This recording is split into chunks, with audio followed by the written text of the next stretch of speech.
श्रुतिस्मृतिपुराणानाम् आलयं करुणालयं नमामि भगवत्पादं शङ्करं लोकशङ्करं शङ्करं शङ्कराचार्यं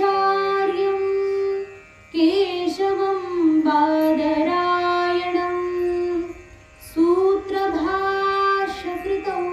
वन्दे भगवन्तौ पुनः पुनः। ईश्वरो गुरुरात्मेति मूर्तिभेदविभागिनी व्योमवद्व्याप्तदेहाय दक्षिणामूर्तये नमः। नारायणं समारम्भां शङ्कराचार्यमध्यमाम् अस्मदाचार्यपर्यन्तां वन्दे गुरुपरम्पराम्। नमस्ते शारदे देवी काश्मीरपुरवासिनी त्वामहं प्रार्थये नित्यं विद्यादानं च देहि मे। ब्रह्मस्वरूपा परमा ज्योतिरूपा सनातनी सर्वविद्याधिदेवी तस्यै वाण्यै नमो नमः। सच्चिदानन्दरूपाय विश्वोत्पत्त्यादिहेतवे तापत्रयविनाशाय श्रीकृष्णाय वयं नमः। यं प्रव्रजन्तमनुपेतमपेतकृत्यं द्वैपायनो विरहकातर आजुहाव पुत्रेति तन्मयतया करवाभिनेदु तं सर्वभूतहृदयं मुनिमानतोऽस्मि।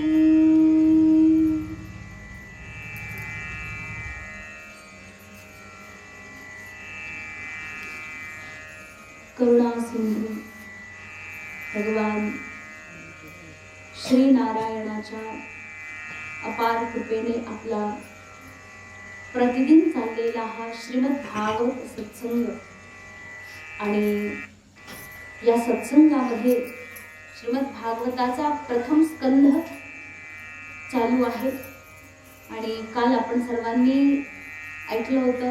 आहे का लक्षात? आहे लक्षात सर्वांच्या? तुम्हाला उत्तर शोधून आणायला सांगितलं होतं. काल प्रश्न असा होता की द्रौपदीच्या 5ही पुत्रांना अश्वत्थाम्यानं झोपेमध्येच मारलं आणि आता अर्जुनाने अश्वत्थाम्याला एका जनावरासारखं पशुसारखं दोऱ्यानं दाव्यानं बांधून त्या ठिकाणी द्रौपदीच्या समोर आणून टाकलेलं आहे. आता द्रौपदी काय करेल असं काल आपण प्रश्न केला होता. तर आता द्रौपदी काय करेल या प्रश्नाचं उत्तर या ठिकाणी अत्यंत सुंदर प्रकारे सूतजी महाराज सांगतात की जसं द्रौपदीने पाहिलं काय निरीक्षक कृष्णापकृतं गुरोसुतं वामस्वभावा कृपयाननाम च उवाच चासहन्त्यस्य बंधनानयनं सती.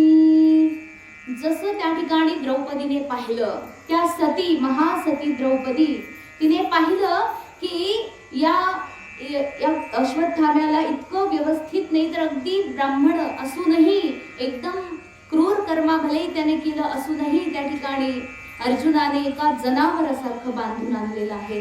आणि असं जेव्हा द्रौपदीने पाहिलं, अंतःकरणामध्ये दया आर्द्रता उत्पन्न झाली, अंतःकरण विरघळलं आणि द्रौपदीने त्या ठिकाणी म्हटलं काय, मुच्यताम मुच्यतामेष ब्राह्मणो नितराम गुरुः. मुच्यताम मुच्यताम काय म्हणते, मुच्यताम. मुच्यताम म्हणजे सोडा सोडा. मुच धातू आहे, मुच तो मुच म्हणजे सोडवणे. मुच्यताम मुच्यताम, सोडा सोडा याला सोडा. का हो, बघा एक आई द्रौपदीची की अत्यंत दुःखित आहे, जिच्या 5 पोरांना अशा क्रूर माणसाने झोपेत मारून टाकलं. 5ही जणांचं शिरच्छेद झालेलं आहे आणि त्यात फक्त धडच समोर पडलेले आहेत, शिर मात्र गायब आहे. मग अशा प्रकारे हे अत्यंत भयानक दृश्य, त्या ठिकाणी कोणतं धड नेमकं कोणाचे काही ओळखू येत नाही, अशा प्रकारे ही भयानक अशी स्थिती आहे. म्हणजे एवढं भयानक भीषण असं युद्ध झालं आणि त्याचा परिणाम हा एवढा विचित्र. द्रौपदी अत्यंत दुःखी आहे, तरीही काय म्हणते, मुच्यताम मुच्यताम, सोडा याला सोडा याला. बघा बरं, आपण म्हणू काय आई आहे हा, एखाद्या आईने तर त्याला तिथे लगेचच त्याचं काम करून टाकलं असतं. काय आई आहे, जिच्या 5 पोरांना ज्या माणसाने मारलं त्याच्यावर दया करते. कशाला, हिला म्हणजे काही हृदय आहे की नाही, 5 पोरं मारले गेले त्याच्यामुळे हिचं काही दुःख झालं की नाही हिला. परंतु द्रौपदी त्या ठिकाणी पुत्रवियोगामध्ये, पुत्र गेलेत या दुःखामध्ये दुःखी भले असली तरीही तिची विवेक बुद्धी आपल्या जागीच आहे. द्रौपदीची विवेक बुद्धी कुठे गेलेली नाहीये. विवेक हरवला की माणूस कोणतंही काम उलट उलट करत चालतो. ज्या कामाला ज्या प्रकारे केलं पाहिजे तिथे सगळं उलट होऊन बसतं, कारण विवेक हरवला ना. आपण म्हणतो ना, बुद्धी कुठे शेण चरायला गेलती का, काय म्हणतात ना, काही डोंगर चरायला गेलती, कुठे शेण भरायला गेलती. पण द्रौपदीची बुद्धी काही करायला गेली नाही, जागीच होती, अगदी व्यवस्थित. काय म्हणते, मुच्यताम मुच्यताम. का मुच्यताम, याचे अनेक कारण आहेत, शास्त्रकारांनी अनेक कारण सांगितली. द्रौपदीचं जे अंतःकरण आहे त्या अंतःकरणाला अनेक प्रकारे त्या ठिकाणी व्यवस्थित असं चिंतन केलेलं आहे. ती म्हणते काय, ब्राह्मणो नितराम गुरुः, असे काही कारण त्या ठिकाणी सांगितलेले आहेत. ते कारण म्हणजे सगळ्यात पहिलं आहे, द्रौपदीचं जे वचन आहे अत्यंत धर्मयुक्त. त्या वाणीमध्ये सर्व प्रकारचे सद्गुण आपल्याला पाहायला मिळतील. जेव्हाही माणसाने बोलायचं असतं ना, अगदी व्यवस्थित, म्हणतात ना, तोलावा शब्द काहीतरी आहे ना तुकाराम महाराजांचं, शब्द हेची कातर, शब्द सुई दोरा. म्हणजे शब्दच सर्व काही आहे, माणसाला जोडू पण शकते आणि तोडू पण शकतात. आपण जर आपल्या शरीराने एखाद्याला हानी केली तर काळांतराने ती जखम पूर्ण होते, परंतु शब्दाद्वारे केलेली जखम कधीही भरून येत. म्हणून शब्दाची जी काही तुम्ही आता मोकळी करताय ती अगदी विचारपूर्वक असली पाहिजे, विवेक असला पाहिजे की आपल्या वाणीतून निघणारा एक एक शब्द अत्यंत महत्वाचा असला पाहिजे. त्याला अगदी घासावा शब्द, तासावा शब्द, म्हणजे एकदम घासून तासून बोलायचं, काहीही अगच बोलायचं नाही. म्हणतात ना, उचलली जिबानी, असं करायचं. मग काय करायचं, द्रौपदी सारखा विचार. सगळ्यात पहिलं आपल्या वाणीमध्ये धर्मयुक्त आचरण असलं पाहिजे. द्रौपदी म्हणते सोडा याला, धर्मयुक्त वचन बोलले. काय म्हणते, ब्राह्मण नितराम गुरुः. समस्त ब्राह्मण जाती जी आहे ती संपूर्ण मनुष्य मात्राची गुरु आहे. बघा, या विश्वामध्ये जर कोणी दुसरं गुरु आपल्याकडे नसेल ना, शास्त्राने आपल्याला अगदी मुक्त कंठाने सांगितलंय की ब्राह्मण हे सर्व समाजाचे गुरु असतात. का बरं? गुरु म्हणजे काय, आपल्याला जे ज्ञान देतात, आपल्याला जे शिकवतात, आपल्याला जे शास्त्रसंमत आचरण करायला प्रवृत्त करतात त्याला म्हणतात गुरु. आणि शास्त्र कुणाकडे असतं, जसं ब्राह्मणोस्य मुखमासीत बाहुराजन्यकृतः. ब्राह्मण अत्यंत श्रेष्ठ आहे या संपूर्ण समाजामध्ये. याचं एक कारण आहे, कारण की भगवान परमेश्वराच्या शरीरातून सगळे आपण लोक निघलेलो आहोत. मग त्याच्यामध्ये ब्राह्मणस्य मुखमासीत, भगवान परमात्म्याच्या मुखामधून ब्राह्मण देवता प्रकट झालेले आहेत. बाहुराजन्य कृतः, हे जे दोन्ही हात आहेत याच्यामधून राजन्य अर्थात क्षत्रिय लोकांचा उद्भव आहे. त्यानंतर उरु तदस्य यद्वैश्य, उरु म्हणजे मांडी, मांडीमधून वैश्य समाज आलेला आहे. आणि शूद्र जे आहेत ते भगवान परमेश्वराच्या श्री चरणातून त्या ठिकाणी बाहेर आलेले आहेत. म्हणजे अर्थात भगवान परमेश्वरातूनच सगळे बाहेर आले. परंतु ब्राह्मणस्य मुखम आसीत, अर्थात भगवान परमात्म्याच्या वाणीतून ते ब्राह्मण लोक बाहेर आले. अर्थात वाणीचं जे काम आहे ते त्या ठिकाणी ब्राह्मण लोकांचं आहे. मग वाणीचं काम काय आहे? ज्ञानदान करणं, शास्त्र देणं, अर्थात शास्त्रीय आचरण करण्याचं जे पालन आहे, जे काही आहे ते आपल्याला त्या ठिकाणी ब्राह्मण लोकांकडूनच मिळतं.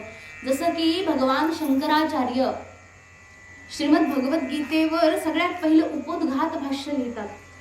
त्याच्यामध्ये त्यांनी दोन प्रकारच्या ज्या प्रवृत्ती आहेत, प्रवृत्ती आणि निवृत्ती, त्या प्रवृत्ती धर्मामध्येही काय असं आचरण असलं पाहिजे, कशापासून कसं बनलं पाहिजे, अगदी सुंदर सांगितलेले त्यांनी.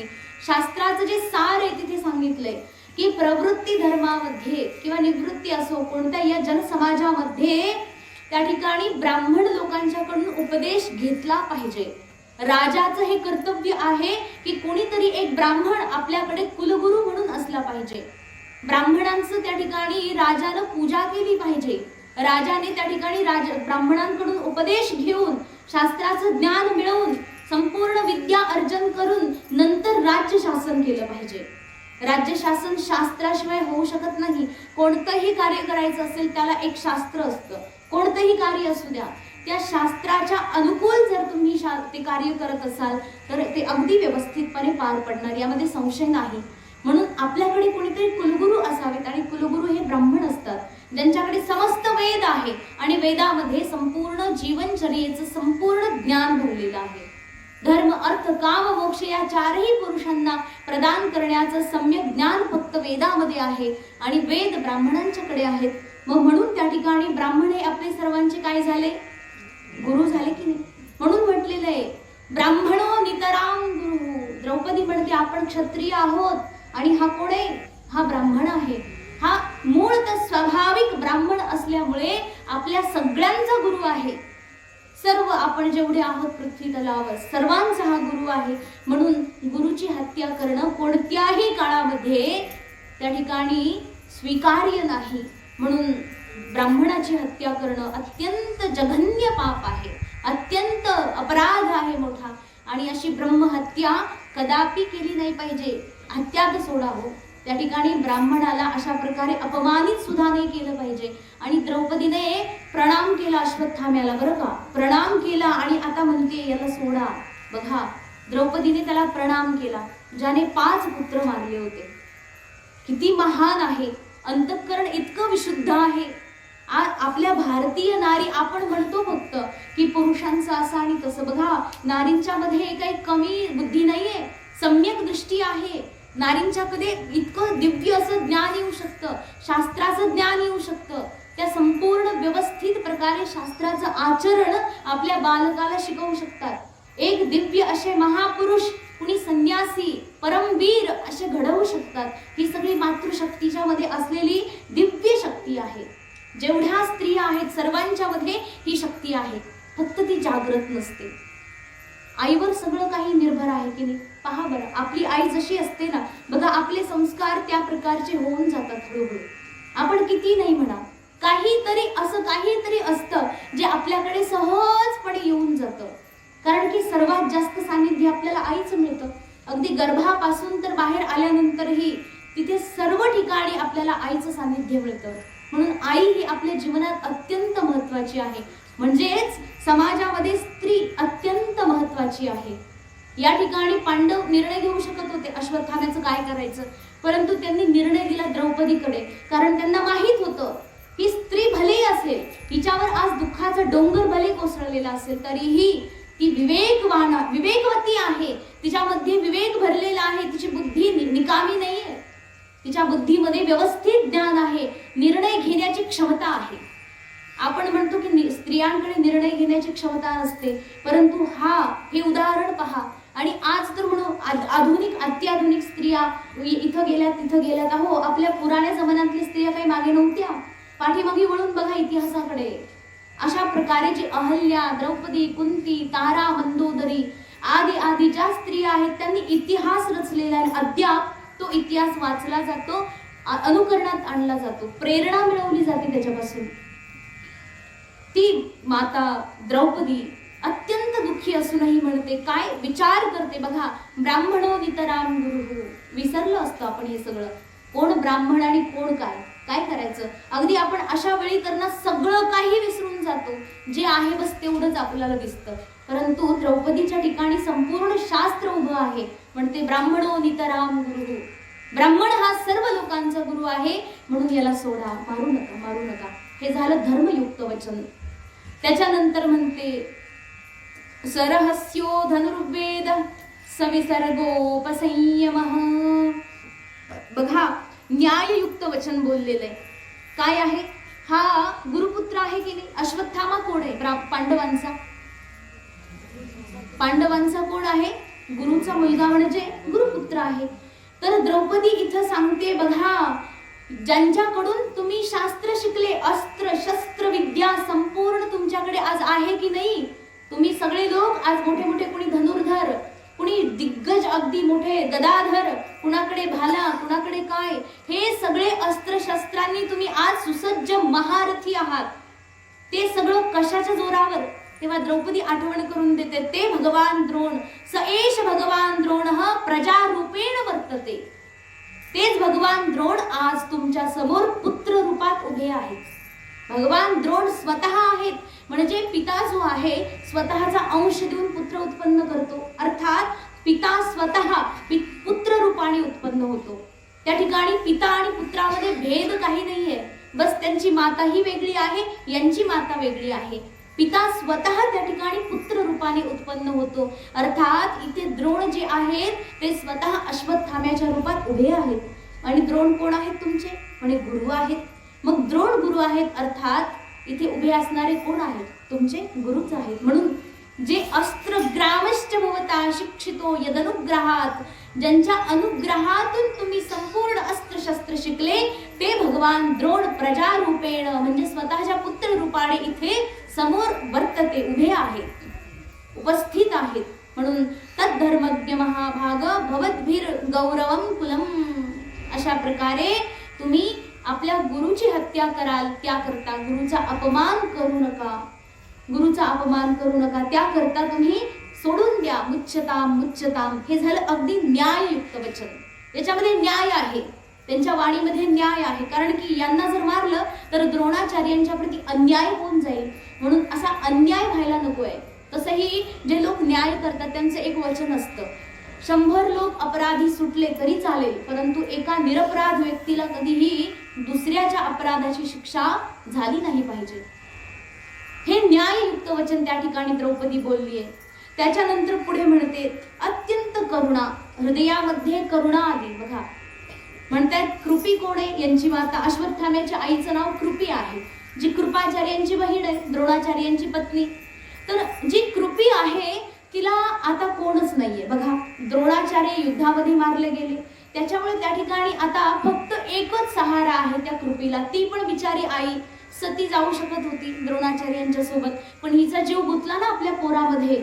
मग पोरामध्ये तिचा जीव असल्या कारणाने तिची ममता वात्सल्य त्या ठिकाणी मध्ये आलं आणि ती काही सती गेली नाही. त्याच्यामुळे ती परम साध्वी सती आज आपल्या पुत्राच्या आश्रयाने तिकडे जीवित आहे आणि तुम्ही तिचा एकुलता एक आश्रय हिरावून घेताय, म्हणजे केवढं मोठं दुःख आहे.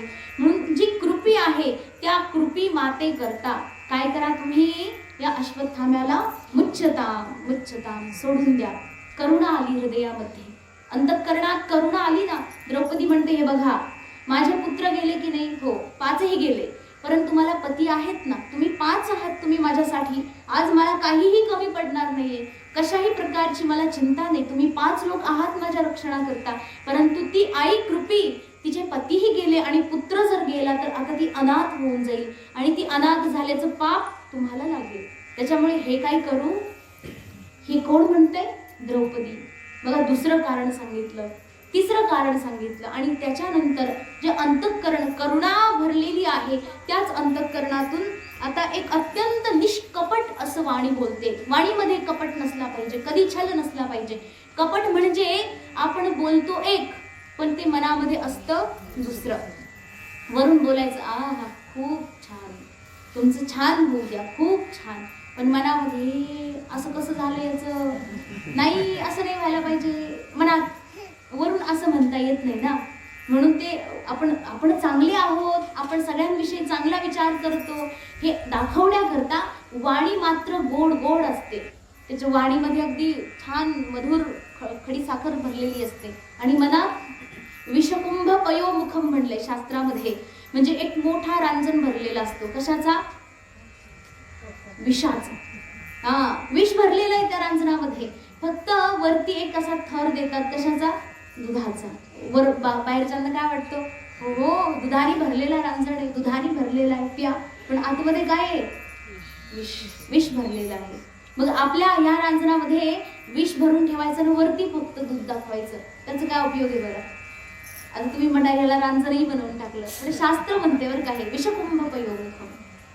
आपल्या या रांजणामध्ये विष भरून, कारण ते विष बघा त्या समोरच्याच्या अंगावर जेव्हा पडेल ना तेव्हा त्याच्यासाठी धोक्याचं आहे, पण ते आपल्या अंगात मुरलेलं आहे, मग ते आपल्यासाठी किती धोक्याचं असेल. त्याच्यामुळे ते आपल्याला जास्तीत जास्त त्रास देणार आहे, म्हणून त्याला दूर करणं उपयोगाचं आहे, त्याला उकून देणं, फेकून देणं. म्हणून निष्कपट वाणी असली पाहिजे, सदा सर्वदा निष्कपट. अंतर्बाह्य एक, आतमध्ये जे तेच बाहेर, जे आपण बोलतोय ते आपण करतोय, ते आपण दाखवतोय आणि ते तसंच आहे, त्याला म्हणतात सत्यता, निष्कपटता. अशीच निष्कपट वाणी त्या ठिकाणी द्रौपदी बोलते. म्हणते ब्राह्मण सर्वांचे पूजनीय असतात, अत्यंत पूजार्ह. त्या ठिकाणी हे ब्राह्मण जे आहेत ना, या ब्राह्मणांचा जर तुम्ही अपमान केला, चुकून जरी या ब्राह्मणांचा तुमच्याकडून अपमान झाला तर या ब्राह्मणांचा शाप अवघ्या कुळाला लागेल. बघा आता माझे पुत्रच गेलेत, फक्त पुत्र गेलेले आहेत, परंतु या ब्राह्मणाचा जर शाप लागला तर गेलेले पूर्वज आणि येणारी पिढी हे सगळेच्या सगळे काय होतील, त्या ठिकाणी भस्मसात होऊन जातील या ब्राह्मणांच्या शापाने. त्याच्यामुळे त्यांना त्रास होईल असं करू नका. ब्राह्मणाचा कधी चुकूनही अपराध करू नका. आपल्या वंशामध्ये बघा आतापर्यंत जे सगळे वंशधर आलेले आहेत त्यांनी कुणीही चुकूनही ब्राह्मणाचा अपमान केलेला नाहीये. म्हणून हा ब्राह्मण कसाही असला तरी मुच्छताम, सोडून द्या, अशी अत्यंत निष्कपट वाणी बोलली आहे. की ब्राह्मण पूजनीय असतात, मग फक्त दाखवण्याकरता नाहीये, अंतःकरणापासून आहे ते. कारण परिस्थिती आल्यावर आतली प्रवृत्ती बरोबर माणसाची कळून जाते. वरून कितीही दाखवा, परंतु एकदा परिस्थिती आली की बरोबर ते आतलं बाहेर निघून जातं. या ठिकाणी एवढी भयानक विचित्र परिस्थिती, तरी द्रौपदी काय म्हणते, अगदी निष्कपट वाणी बोलते, अगदी विशुद्ध, काही कपट नाही, त्याच्यामध्ये काही दोष नाही. यानंतर समतायुक्त वाणी बोलते. समतायुक्त वाणी म्हणजे द्रौपदी म्हणते बघा मी एक आई आहे, बरोबर आहे, माझे पुत्र गेले आणि या जो अश्वत्थामा आहे याची पण एक आई आहे, ती पण एक आई, तिचा जर पुत्र मारला गेला, बघा आज मी रडते, माझे पुत्र गेल्यामुळे मी रडते, परंतु माझी अशी कधीच इच्छा होणार नाही की माझ्यासारखी दुसरी कोणीतरी स्त्री आपल्या पुत्र वियोगात रडावी, असं मला कधी चुकूनही वाटणार नाही. आज मी माझ्यावर जे दुःख झालेलं आहे त्या दुःखामध्ये मी अत्यंत दुःखी आहे आणि असं दुःख देवाने या जगात कोणत्या दुसऱ्या स्त्रीला देऊ नये. आणि जशी कृपी जर तुम्ही याला मारलं तर त्याच्या आईला किती दुःख होईल बरं, भयंकर त्रास होईल, बिचारी रडून रडून आयुष्य संपवून टाकेल. त्याच्यामुळे तिला त्रास देऊ नका. आणि बघा आता माझे पोरं गेले, याला मारून काय ते परत येणार आहेत का? समतायुक्त वाणी बोलते, माझे पुत्र काही परत येणारच नाहीयेत, म्हणून याला काही तुम्ही काही करू नका, मुच्छताम, सोडून द्या. याच्यानंतर पुन्हा एकदा अगदी कोपितम ब्रह्मकुलम, आणखी व्यवस्थित अत्यंत महत्वचन बोलते द्रौपदी की आपल्या ब्रह्मकुळाला तत्कुलम प्रदहत्याशु सानुबंधम शुचार्पितम यैः कोपितम ब्रह्मकुलम राजन्यैर रजितात्मभिः. राजवंशाला या ब्राह्मणांचा कोप लागायला नकोय, म्हणून तुम्ही याला काय करा, मुच्छताम. अशा प्रकारे सूतजी महाराज वर्णन करून सांगतात की या ठिकाणी द्रौपदी मातेने क्षमा करायला सांगितलं. धर्मं न्यायं सकरुणं निर्व्यलोकं निर्व्यलीकं समं वहत राजा धर्मसुतो राज्याः प्रत्यनंदद्वचो द्विजाः. अशा प्रकारे सर्व धर्मपूर्वक, न्यायपूर्वक, करुणापूर्वक असं संपूर्ण वाणी बोलून द्रौपदी आता शांत झाली. म्हणते याला सोडा. अशा प्रकारे सोडा म्हटल्यानंतर सगळ्यांनी सहमत झाले. त्या सभेमध्ये त्या ठिकाणी जेवढे लोक बसले होते, शोक करणारे नकुल, सहदेव, युयुधान, धनंजय आदी आदी, देवकी पुत्र म्हणजे भगवान श्रीकृष्ण, पाचही पांडव आणि त्या ठिकाणी सर्व स्त्री पुरुष जेवढे उपस्थित होते सर्वचे सर्व म्हणाले की द्रौपदी अत्यंत सुंदर आणि सत्य बोलत आहे. तिच्या वाणीला सर्वांनी अनुमोदन दिलं. अशा प्रकारे सर्व लोक त्या ठिकाणी द्रौपदीचा कौतुक करायला लागले की खरंच किती करुणामयी आहे, खरोखर राज्ञी बनू शकते. कारण की राजाची जी पत्नी आहे, जो राजा महाराज युधिष्ठिर संपूर्ण पृथ्वीचे राजे आहेत, एका छत्राखाली संपूर्ण राज्यकारभार करतायत. तर त्यांची जी राणी आहे ती संकुचित बुद्धीची कशी बरं असेल. तिचा हा विचार आहे की भले आज माझे 5 पुत्र गेले परंतु समस्त प्रजा ही माझी पुत्र आहे ना. राजा आणि राणीसाठी संपूर्ण प्रजा ही त्यांची पुत्र असते, पुत्रवत त्यांचं पालन करतात. त्याच्यामुळे द्रौपदी या ठिकाणी इतकं अगदी उदंड विचार करते. अशा प्रकारे उदार चरित्र असणारी द्रौपदीचं सर्वजण मनोमन कौतुक करतात, तिला प्रणाम करतात. अशा प्रकारे एकदा असं मग पुढे झालं की भीमसेन आहेत, सर्वांनी अनुमोदन भले दिलं परंतु भीमसेन जे होते ते थोडेसे म्हटले रे पण गडबड झाली ना. कारण बघा, एक व्यक्ती त्याने खूप मोठा अपराध केलेला आहे, त्याला मारणं अगदी पापयुक्त जरी असलं परंतु त्याला सोडून देणं किती धर्मयुक्त आहे बरं. सोडून कसं द्यायचं अशाला, ज्याने फार मोठं पाप केले त्याला सोडायचं सुद्धा नाही, मग मारायचं सुद्धा नाही, मग करायचं तरी काय. भीमसेन त्या ठिकाणी सगळ्यांच्या पुढे आले, म्हटले करायचं काय, फार मोठा प्रश्न आहे, याला असं सोडून जमणार नाही. मग भगवान श्रीकृष्ण आता पुढे येत आहेत आणि सांगतायत ब्रह्मबंधुर्न हंतव्य आतताई वधार्हणः मयैवो भयमाप्नातं परिपाह्यनुशासनम्. भगवान श्रीकृष्ण सांगतायत, हे बघा ऐका, ब्रह्मबंधुर्न हंतव्य आतताई वधार्हणः. कोणत्याही परिस्थितीमध्ये, अगदी विचित्र भयानक कोणती परिस्थिती येऊ द्या, त्या कोणत्याही परिस्थितीत ब्रह्मबंधू म्हणजे ब्राह्मण बंधू, काल आपण याचा अर्थ पाहिला होता, जो ब्राह्मण असूनही सदाचारी नाही, दुराचारी आहे, प्रवृत्ती त्याची चांगली नाही, तथापि तो ब्राह्मण कुळामध्ये असल्यामुळे त्याला ब्रह्मबंधू म्हटलं जातं. म्हणजे ब्राह्मणासारखा आहे, ब्राह्मण असून ब्राह्मण नाही, तो ब्रह्मबंधू. पण तरी काही असलं, त्याने केवढंही मोठं पाप केलं तरी त्याला मारणं हा काही उपाय नाही, त्याला हत्या करणं हा काही उपाय नाही, तो वधाचा योग्य नाही. मग काय करायचं अशा ब्रह्मबंधूचं, जो एवढा मोठा पाप करतोय. भगवान श्रीकृष्ण सांगतात ऐका काय, कुरु प्रतिश्रुतं सत्यं यत्तत् सांत्वयता प्रियं प्रियं च भीमसेनस्य पांचाल्या मह्यमेव च. म्हणून हे भीमसेन, मी सांगतो तुम्ही तसं करा. काय करा हो महाराज. मग सूतजी महाराज त्याचं वर्णन करतात. वपनं द्रविणादानं स्थानान् निर्यापणं तथा एष हि ब्रह्मबंधूनां वधो नान्योस्ति दैहिकः. या ठिकाणी सांगतात की हा जो ब्राह्मण आहे याचं काय करा, वपनम. बघा व्यवस्थित ध्यान देऊ नये का, म्हणतात याचं वपन म्हणजे मुंडन करून टाका. मुंडन म्हणजे काय, ब्राह्मणाचं पूर्ण मुंडन होऊ शकतं का, का नाही होऊ शकत. पूर्ण मुंडन का नाही होऊ शकत.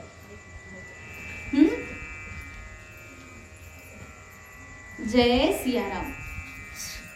ब्राह्मणाचं पूर्ण मुंडन का नाही होऊ शकत, त्याचं कारण म्हणजे त्यांना शेंडी ठेवावी लागते. पूर्ण मुंडन झालं तर तो ब्राह्मण कसा, ज्याच्याकडे शेंडी नाही तो ब्राह्मण कसा. आणि इथे म्हटलेलं आहे या अश्वत्थाम्याचं पूर्ण मुंडन करून टाका. ब्राह्मण जो आहे त्याने जर असा जघन्य अपराध केला तर त्याचं पूर्ण मुंडन करून टाका, म्हणजे त्याला शेंडी ठेवू. बघा ब्राह्मणा करता हा प्राणापेक्षाही मोठा दंड आहे.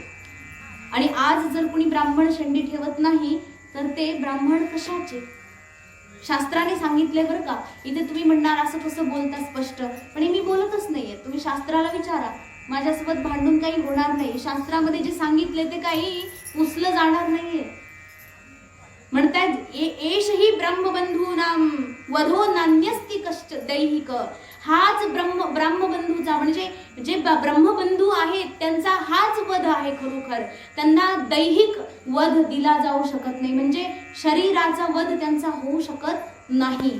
हा वध म्हणजे बघा, जो व्यक्ती जेवढा जास्तीत जास्त श्रेष्ठ आहे त्यानं केलेला अपराध छोटा असला तरी तो अत्यंत मोठा दंडनीय आहे. त्याच्यापेक्षा मोठा दंड दिलाय. त्या ब्रह्मबंधूला जर त्याचं शिरच्छेद करून टाकला असतं तर त्याला बरं वाटलं असतं, पण त्याचं मुंडन करतायत, त्याला त्यापेक्षा अधिक त्रास होईल. मुंडन करून टाकलं म्हणून पुढे म्हणतात त्याचं उपवीत जे आहे खांद्यावर यज्ञोपवीत ते पण तोडून टाकलं, तेही ठेवलं नाही. आणि ब्राह्मणाचा सगळ्यात मोठा धर्म आहे शिखासूत्र असताना त्रैकालिक संध्या करणं. प्रातः काळामध्ये, मध्यान्ह आणि सायंकालीन तीनही काळामध्ये संध्या उपासना अर्चना करायची. त्याच्याकरता तुम्हाला शिखा आणि सूत्र हे अत्यंत आवश्यक आहे. शिखासूत्र विरहित व्यक्ती कोणत्याही प्रकारचे वैदिक कार्य करू शकत नाही, कोणतेही धार्मिक पूजा आदी कर्मकांड कोणतेच कर्म करू शकत नाही. मग अशा प्रकारे ब्रह्मबंधू जो आहे याला हा सगळ्यात मोठा अभिशाप आहे. तो काही करू शकत नाही. पशुसारखं जीवन जगावं लागेल, फक्त खायचं प्यायचं भोग करून त्या ठिकाणी शेवटपर्यंत मरणाची वाट बघत बसायची. म्हणून म्हणताय वपनम द्रविणादानम, म्हणजे त्याच्याकडे असलेलं सगळं धन हिसकावून घ्यायचं, काही ठेवायचं नाही, दरिद्र करून टाकायचं त्याला. पुढे स्थानांतरिया, हकलून द्यायचं, गावामधून हकलून काढायचं, राज्यामधून त्याला हकालपट्टी करून द्यायची. आणि जो ब्रह्मबंधू, ब्राह्मण पूर्वीच्या काळी ओळखले जायचे बरं का. तुम्ही म्हणणार नाही तर काय, तो क्षत्रिय म्हणून कुठे वागेल, कारण त्याला अस्त्रविद्या तर येतच होती. परंतु ब्राह्मण लोकांची वेगळी ओळख असते. ब्राह्मण समोरून आला की त्याला ओळखलं जाऊ शकतं की हा निश्चित ब्राह्मण आहे. फक्त शिखासूत्र नसलं तरी पण ओळखलं जाऊ शकतं.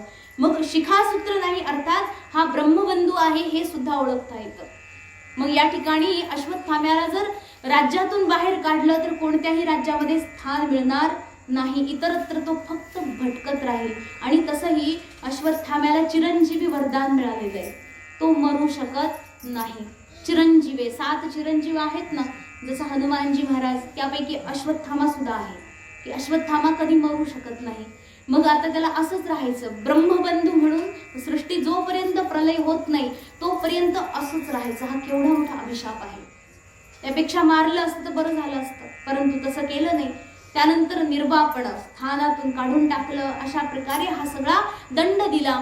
आणि अश्वत्थाम्याकडे सगळ्यात मोठी शक्ती म्हणजे त्याच्या माथ्यावर मणी होता बघा, मणी.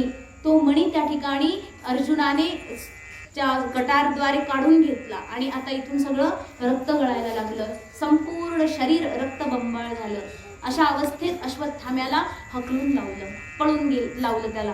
अशा प्रकारे पुत्र शोकातुरा सर्वे पांडवा सह कृष्णया स्वानामृतानां यत्कृत्य चक्रुर निर्हरणादिकम. अत्यंत दुःखी असलेले सर्व पांडव, द्रौपदी समवेत, सर्व स्त्रियांच्या समवेत आणि भगवान श्रीकृष्णांच्या समवेत अत्यंत दुःखी, जे की आपले मृतक आतापर्यंत किती गेले हो याचा हिशोबच नाही, कारण युद्धामध्ये असंख्य लोक मारले गेले. आणि असे लोक मारले गेले ज्यांचं पाठीमागे पण कुणी नाहीये पिंडदान तर्पण आदी करण्याकरता. म्हणून या सर्वांचं पिंडदान आता कोण करणार आहे? महाराज युधिष्ठिर. युधिष्ठिर महाराज स्वतः पुढे आले, संपूर्ण स्त्रियांना पुढे घातलं आणि भगवान श्रीकृष्णांच्या सोबत त्या ठिकाणी गंगा मैयाच्या किनाऱ्यावर तर्पण करण्याकरता, सर्वांना जलदान करण्याकरता पुढे निघाले आहेत. याचबरोबर या ठिकाणी एक जो अध्याय होता, सप्तम अध्याय, श्रीमद भागवताच्या प्रथम स्कंधाचा 7वा अध्याय संपला. आणि 8व्या अध्यायाच्या प्रारंभीच या ठिकाणी सांगितले अथ ते संपरेतानां स्वानां उदकमिच्छतां दातुं सकृष्णा गंगायां पुरस्कृत्य ययुस्त्रियः. सर्व लोकांना जलदान करण्याकरता भगवान श्रीकृष्ण चंद्रांच्या सोबत पांडव सगळे गंगा मैयामध्ये गेले. सर्वांना विधिवत त्या ठिकाणी जल दान केलं. तत्रासीनं कुरुपतीं धृतराष्ट्रं सहानुजं. गांधारी, त्यामध्ये धृतराष्ट्रही होता, गांधारी पण होती. पुत्र शोकाने अत्यंत आर्त झालेली. बघा, गांधारीचे, द्रौपदीचे 5 पुत्र गेले आणि गांधारीचे किती गेले? 100चे 100 पुत्र गेले, एकही वाचला नाही, सगळे गेले. अशी ती पुत्र शोकाने आर्त असलेली पृथां कृष्णां च माधव, भगवान श्रीकृष्ण माधव सांत्वयामास मुनिभिर् हतबंधू.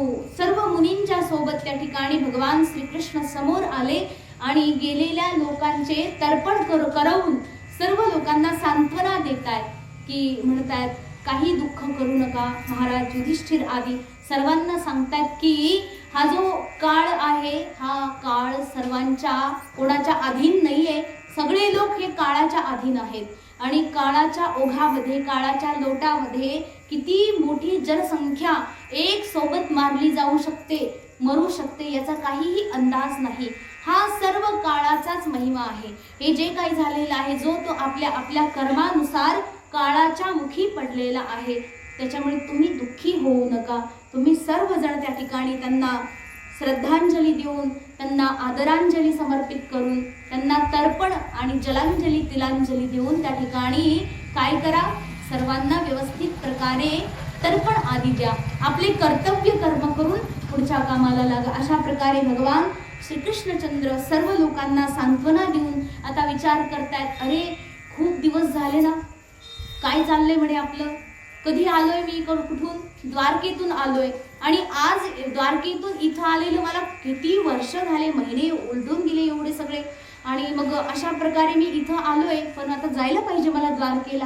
भगवान श्रीकृष्ण म्हणते, इथलं सगळं काही आटोपलंय, आता काही काम उरलेलं नाही, आता निघायचं. अशा प्रकारे भगवान श्रीकृष्णचंद्र सर्वांना विदा घेऊन, सर्वांची विदा घेऊन आता रथावर बसले आणि रथावर बसले, रथ निघणार तितक्यात एक मोठी अशी दुर्घटना झाली. बघा, दुर्घटना काही कमी होत नाही. भगवान श्रीकृष्ण आहेत वाचवण्याकरता सगळ्या दुर्घटनांमधून, परंतु दुर्घटना, संपत्ती, विपत्ती काही कमी नाहीये. एक अत्यंत विचित्र अशी घटना झाली. एक स्त्री जिचं नाव आहे उत्तरा, जी अभिमन्यूची कोण आहे, पत्नी, अभिमन्यूची पत्नी उत्तरा धावत धावत धावत त्या ठिकाणी भगवान श्रीकृष्णचंद्रांच्या रथाला आडवी गेली आणि काय म्हणते, पाहि पाहि महायोगिन देवदेव जगत्पते नान्यं त्वद्भयं पश्ये यत्र मृत्यु परस्परम. त्या ठिकाणी उत्तरा अत्यंत आर्त होऊन भगवान श्रीकृष्णचंद्राच्या श्रीचरणांवर लोळण घेऊन काय म्हणते, पाहि पाहि महायोगिन, हे महायोगिन, पाहि पाहि. पाहि पाहि म्हणजे रक्षा करा, माझी रक्षा करा, रक्षा करा. का हो, पाहि पाहि महायोगिन, भगवान श्रीकृष्णाकडेच का आली हो उत्तरा? याचं काही उत्तर आहे का? ते उत्तराकडे काही दुसरं कोणी नव्हतं का? बघा, पांडव एवढे युद्ध करणारे, युधिष्ठिर महाराज परमवीर आहेत, अर्जुन महारथी आहे, सर्वश्रेष्ठ धनुर्धर, सर्वश्रेष्ठ गदाधर, सर्वश्रेष्ठ भालाधर, सर्वश्रेष्ठ योद्धा शिबिरामध्ये सगळेच्या सगळे उपस्थित असताना ती उत्तरा भगवान श्रीकृष्णांना थांबवते, थांबा थांबा, पाहि पाहि महायोगिन, हे महायोगिन, पाहि पाहि, माझी रक्षा करा. एवढं का बरं? दुसऱ्या लोकांकडे का गेली नाही उत्तरा? सरळ भगवंताकडे गेली. ही आर्तता आहे. बघा, आर्ततेचे 3 असतात. भगवान श्रीकृष्ण गीतेमध्ये सांगतात ना, माझे 4 भक्त असतात, त्यापैकी आर्तो जिज्ञासुरर्थार्थी ज्ञानी च भरतर्षभ. तर त्यातला सगळ्यात पहिला भक्त म्हणजे आर्त भक्त. आर्त म्हणजे भगवंताला अगदी कळवळून आवाज देणारा, एकदम आळवणारा, अगदी काही झालं तरी आता तात्काळ येतो, माझी रक्षा कर, अशा प्रकारे देवाला अगदी मनापासून हाक मारणारा. त्याच्यामध्ये पण 3 प्रकार असतात. एक उत्तम, दुसरा मध्यम आणि तिसरा कनिष्ठ. जो कनिष्ठ आहे तो काय करतो, विचार करतो की आधी कुणी आला का, मला कुणी दुसरा वाचवेल का, हा वाचवेल, तो वाचवेल, असं करत करत जगभर फिरत बसतो. आणि जेव्हा त्याला कळतं की ह्या जगातला कोणीही मला वाचवणार, असं जेव्हा त्याला कळतं तेव्हा काय करतो, मग भगवंताकडे जातो की देवा आता तू माझी रक्षा कर. त्याच्यामध्ये जसा गजेंद्र आहे, द्रौपदी पण आहे, द्रौपदीचं जेव्हा वस्त्रहरण होत होतं तेव्हा काय केलं तिने?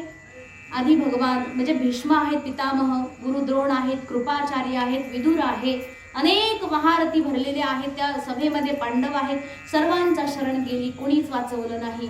अशा प्रकारे मग तिला आता कळलं की मला परमात्म्याशिवाय माझी लाज कोणी ठेवणार नाही. तेव्हा मग दोन्ही हात वर करून हे कृष्ण, हे गोविंद, हे नाथ, हे मुरारे, ही आर्तता आहे, ही कनिष्ठ आर्तता आहे, सगळ्यांना आधी म्हणायचं. त्यानंतर गजेंद्राचंही तसंच आहे.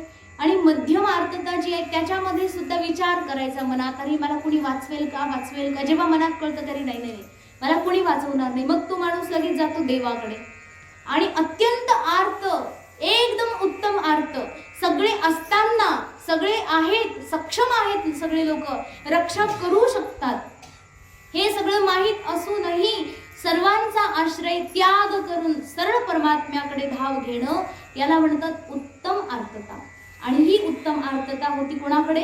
उत्तरेकडे. ही उत्तरा अत्यंत भगवत भक्तिमती होती, परमेश्वराच्या विषयी अनन्य अनुराग, अनन्य प्रेम, आणि माझं केवळ हेच रक्षा करू शकतात असा दृढ विश्वास होता. याच्यापेक्षा दुसरं माझी रक्षा करणारा कुणी नाहीच, म्हणून पाही पाही. का हो? भगवानच का रक्षा करू शकतात? मग ती काय सांगते की देवा माझ्यावर संकट आलेलं आहे. काय संकट आहे? समोरून एक खूप मोठ्या लोखंडाचा एक बाण, खूप अत्यंत अगदी दुर्धर आहे, तो बाण एवढा तेजस्वी आणि एवढा वेगात माझ्याकडे येतोय की मला तो छिन्न छत्र करून टाकेल. म्हणून काय करा? अभिद्रवती मामीश, माझी रक्षा करा, रक्षा करा. बघा या ठिकाणी मग भगवान रक्षा करू शकतात का त्या बाणापासून? काय बाण आहे तो? असं जेव्हा भगवंताने पाहिलं की पलीकडे जसं उत्तरेचं आर्तता पाहिली, भगवंताला कळून गेलं की ह्या अश्वत्थामा ज्याला आत्ताच आम्ही क्षमा केलंय, यानं आपली बुद्धी तरीही गहाण ठेवली. तो गेला आणि त्याने काय केलं? परत एकदा ब्रह्मास्त्र सोडलं. याला म्हणतात मूर्खपणाचा कळस. त्याने कळसच गाठलं. त्याने ठरवलंच होतं नुसत्या पाया खोदून उपयोग होणार, हे कळसावर गेलं पाहिजे. आणि आपण मग क्रूर कर्म आहेत हे कसं काय सिद्ध व्हायचं? त्याने ते ब्रह्मास्त्र संधान केलं आणि उत्तरेचा जो गर्भ होता त्याच्यामध्ये अभिमन्यूचं बाळ होतं. अभिमन्यू यामध्ये युद्धक्षेत्रामध्ये वीरगतीला प्राप्त झालेला आहे. आणि संपूर्ण कुरु वंशाचा, पांडव वंशाचा हा शेवटचा कुलदीपक आहे. कुठे? उत्तरेच्या गर्भामध्ये. आणि त्याच्यावर त्याने निशाणा साधला की याला सुद्धा संपवून टाकायचं, म्हणजे परत ना रहेगा बास ना बजेगी. अशा प्रकारे याने ठरवलं. मग भगवान श्रीकृष्ण विचार करतायत, हो काय दुष्ट आहे हा व्यक्ती, चला आता रक्षा करायची आहे. मग उत्तरा जी आहे ती धावत धावत आली आणि महायोगीन म्हटलेली आहे. महायोगीन ह्या करता की भगवान महायोगी आहेत. लोक योगी असतात परंतु हे महायोगी आहेत. महायोगी म्हणजे जे योग्यांचे योगी आहेत, ज्यांच्याकडे योग आहे त्या योग्यांना योग देणारे ते महायोगी आहेत. आणि हे एवढे महायोगी आहेत की ते त्यांना सांगायची गरज नाही काय झालं आणि कुठे दुखतं आणि काय करायची गरज, ते लगेच ते पाहिले की त्यांच्या दृष्टीपातामध्येच आपलं सर्व दुःख असं नष्ट होऊन जातं. उत्तरा म्हणते, हे महायोगीन माझी रक्षा करा. महायोगी जे योगी लोक असतात ना त्यांच्याकडे चमत्कार, अगदी अद्भुत शक्ती असते. ते जिथेही जाऊ शकतात, सूक्ष्म रूप घेऊ शकतात. त्यांना जर इच्छा झाली की मला फार मोठं व्हायचं, ते मोठंही होऊ शकतात.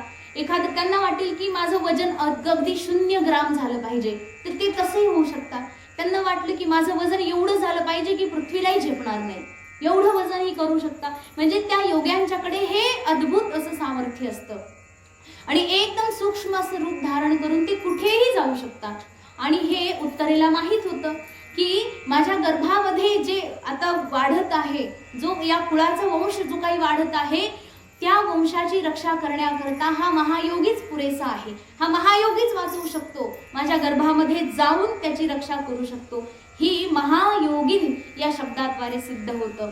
तो देव देव आहे म्हणजे देवांचा देव आहे. तो केवळ देव नाही, साधारण देव नाही, तो सर्व देवांचा देव आहे आणि जगतपती आहे. संपूर्ण विश्वाचा पती आहे, स्वामी आहे, नायक आहे. म्हणून न अन्यम, तुझ्यापेक्षा अन्य कुणीही मला दिसत नाही जो मला अभय प्रदान करेल. म्हणून हे यत्र मृत्यू परस्परम. मी पाहिलं या सगळ्या विश्वामध्ये ना सगळे लोक एकमेकाच्या मृत्यूचं कारण बनतात. कुणी एकमेकाला तारून नेण्याचं कारण बनत सगळे एकमेकांना मारायला बसलेले आहेत. त्याच्यामुळे मला माहित आहे माझी रक्षा तुमच्याशिवाय दुसरं कोणी करू शकत नाही. म्हणून अभिद्रवती मामीश. आता इथे असा विचार येतो बघा, ती उत्तरा जी की विराट राजाची पुत्री आहे, अगदी विराट महाराज अत्यंत शूरवीर पराक्रमी आहेत, आणि त्यांचा पुत्र तो उत्तर तो या युद्धभूमीमध्ये त्या ठिकाणी काय झालं, त्याचं वीरगती प्राप्त झाली आहे. उत्तराला फार काही युद्ध करता येत नव्हतं, तरीही तो गेला, युद्धभूमीवर गेला आणि द्रोणाचार्य कृपाचार्यांच्या सारख्या महारथींच्या समोर जाऊन युद्ध केलं त्याने. का? साहस होतं, बल होतं, धैर्य होतं. त्या साहसा पुढे गेला. मग कुणी म्हणेल त्या उत्तर कुमाराची बहीण, विराट राजाची मुलगी, शिवाय अभिमन्यू जिचा पती आत्ताच या ठिकाणी वीरगतीला प्राप्त झालाय, अशी शूरवीर घराण्यातली ही अशी स्त्री एवढी कशी घाबरली समोरून अस्त्र येताना पाहून. तर त्या ठिकाणी म्हटले उत्तरा उत्तरी उदेत. याचं उत्तर काय म्हणते, कावम दहतु माम नाथ मामे गर्भो निपात्यताम. मला हे जे समोरून जो बाण येतोय त्याने मला त्या ठिकाणी जाळून टाकलं तरी हरकत नाही, परंतु माझा जो गर्भ आहे तो सुरक्षित राहिला पाहिजे. कारण मला माहित आहे हा शेवटचा वंश आहे, याच्यानंतर या पांडव वंशामध्ये कुलदीपक नाहीये, परत कोणीच नाहीये, इथे वंश बुडून जाईल. त्याच्याकरता आत्ता जे आहे त्याची रक्षा करा. मी गेले तरी चालेल, परंतु ह्याची रक्षा होणं आवश्यक आहे. आणि या संपूर्ण सृष्टीला पुढचा जो राजा आहे तो मिळणार नाही, आणि हा जो राजा आहे हा जर गेला तर त्या ठिकाणी संपूर्ण सृष्टी पृथ्वी अनाथ होऊन जाईल. आणि राजाशिवाय पृथ्वी अनाथ होते यात काही संशय नाहीये. राजा जर नसेल, बघा प्रजेमध्ये काय हाहाकार होतो. राजाच नाही आपला कोणी, ती प्रजा मनमानी करायला लागते, आपल्याला मनाला येईल ते आचरण करायला लागते. कारण अनुशासन करणारा आपल्यावर कोणीतरी नक्कीच असला पाहिजे, अंकुश देणारा असला पाहिजे, आणि ती प्रजाही निर्भय राहते, कारण राजा आहे ना सगळं सांभाळायला. मग अशा प्रकारे हा जो राजा आहे याला आलंच पाहिजे. म्हणून हे महायोगीन, मी गेले तरी चालेल, परंतु हा जो कुलदीपक आहे याला मात्र तुम्ही वाचवा. याच्याकरता उत्तरा भगवंताकडे प्रार्थना करते. भगवान श्रीकृष्ण अत्यंत करुणावत्सल आहेत. भगवान त्या ठिकाणी थांबले, रथातून उतरले, आणि आता उत्तरेच्या समोर जात आहेत आणि विचार करतायत की समोरून ब्रह्मास्त्र येते, आणि ब्रह्मास्त्राची तोड दुसरी काही नसते. सर्व पांडव पुढे आले, सगळ्यांनी आपले आपले शस्त्र उचलले, परंतु भगवान म्हणतात अरे हे ब्रह्मास्त्र आहे, त्या ब्रह्मास्त्राची तोड आहे का? कारण इकडून परत ब्रह्मास्त्र सोडण्याची आता काही परत गरज नाही. भगवान श्रीकृष्णांनी आपलं सुदर्शन चक्र काढलं आणि ब्रह्मास्त्राला परास्त केलं. भगवान बघा, ब्रह्मास्त्र अमोघ आहे, त्या ब्रह्मास्त्राला परास्त करण्याकरता काही दुसरी शक्ती नाहीये, तरीही भगवान श्रीकृष्ण चंद्रांच्या तेजापुढे हे ब्रह्मास्त्र शांत होऊन जाते, स्थिर होऊन जाते. परमात्म्याने ते ब्रह्मास्त्र शांत केलं आणि संपूर्ण पांडवांचं आणि उत्तरेच्या गर्भाचं त्या ठिकाणी रक्षण केलं. बघा आता उत्तरेच्या गर्भामध्ये कोण आहे हो? कोण आहे? कोण? परीक्षित. ज्या परीक्षिताला भगवान शुकदेव महाराजांनी भागवत सांगितलं. आपला प्रश्न होता ना त्या दिवशी की हा राजा परीक्षित, त्याचं काय असं महात्म्य आहे, अशी काय त्याची पुण्याई आहे की त्याला भागवत ऐकायला मिळतंय, तेही भगवान शुक महामुनींच्याकडून, आणि भागवत ऐकून त्याला मोक्ष मिळतोय. अशी काय राजा परीक्षिताकडे पुण्याई आहे? ती हीच आहे. बघा, ज्याचं भगवान परमेश्वराने गर्भातच रक्षण केले. बघा, बाहेर आल्यानंतर आपलं रक्षण करता येतं चांगलंच आहे, भगवान तसं सामान्य तर सर्वांचं रक्षण करतात, परंतु या ठिकाणी विशेष रूपाने परमात्म्यानं परीक्षिताचं रक्षण तेव्हा केले जेव्हा तो आईच्या पोटातच होता. म्हणजे भगवान परमात्मा त्या बाळाला काही माहीतच नाहीये, भगवान कोण आणि काय कोण काही माहीत नाही, तेव्हापासून परमात्म्याची त्याच्यावर कृपा आहे. म्हणजे ही केवढा मोठा महात्मा आहे. म्हणून राजा परीक्षिताला फक्त राजा म्हटलेलं नाही, राजर्षी म्हटलेलं आहे. राजा असून ऋषी आहेत ते, म्हणून राजर्षी. अशा प्रकारे त्यांचं त्या ठिकाणी रक्षण केलं. सर्व अत्यंत आनंदित आहेत की भगवान परमात्मा आमच्या सोबत असल्यामुळे आमच्यावर आलेले सगळेच्या सगळे संकट अगदी एका चुटकीमध्ये नष्ट होतात. म्हणून सर्व लोक समोर आले आणि माँ भगवती कुंती जी आहे, कोण आहे कुंती? पांडवांची आई. या राजा परीक्षिताची आजी, आजी का पंजी, नाही आजीच ना, हा पंजी, हा पंजी.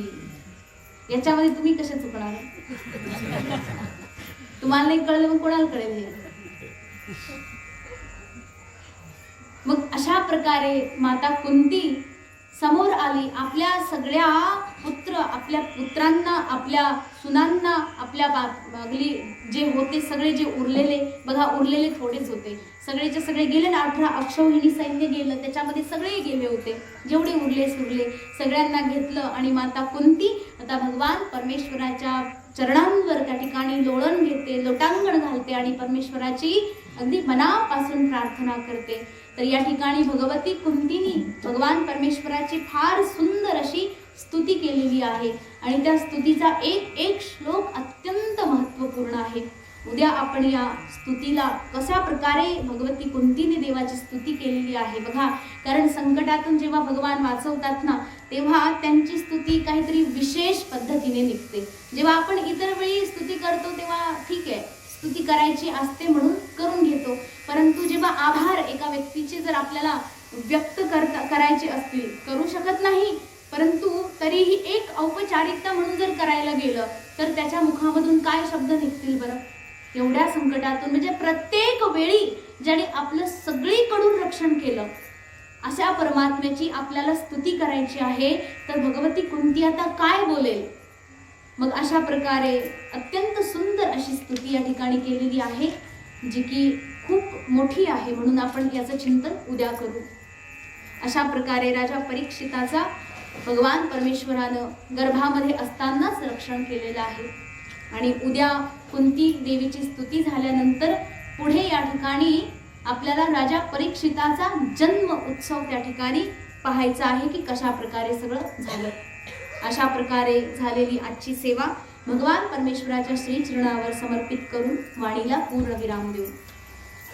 ओम पूर्णमद पूर्णमिदं पूर्णात् पूर्णमुदच्यते पूर्णस्य पूर्णमादाय